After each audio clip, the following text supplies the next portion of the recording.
为特别改善特定所在嘅空气品质，环保署有鼓励地方政府爱规划空气品质维护区。伫这区域内底无经过检验的特别的一寡车辆就袂使行。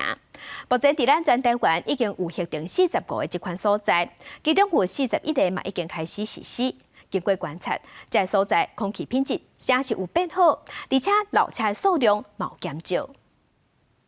上下班时间，台北市行到倒位拢有侪车辆。为着维护特定地区的空气品质，环保署鼓励地方政府划设空气品质维护区。亲像台北市的市政府、南港、台北转运站拢有管制，无经过检验认证的大客车、货车袂使通行。伫全台湾已经核定45个这款的空品维护区，41个已经实施。其实大家的实施的状况都不错，像那一些老旧的车子，目前都是持续在减少，包含像空气品质也都跟之前比较起来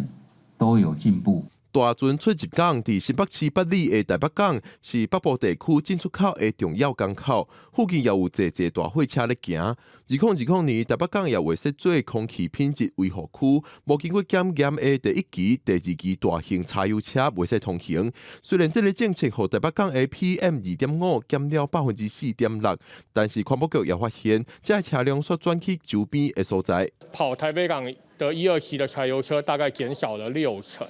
那这60%的车里面，我们有查到大概有4到5成的车，它还可以在巴黎的周边跑。到110年的年底的话，其中大概有一半的车已经有完成验车，或它干脆就报废了。那另外一半的车去联络他们，或干脆寄公文，请他们尽速完成验车。新北市环保局表示，有按算第3月台北港的空品维护区会再扩大，而且甲第3期的大型柴油车也列入管制。虽然划设空品维护区是鼓励的性质，但是环保署表示，若有县市执行效果伤歹，会减少空污费的补助。记者郭文良随台北报道。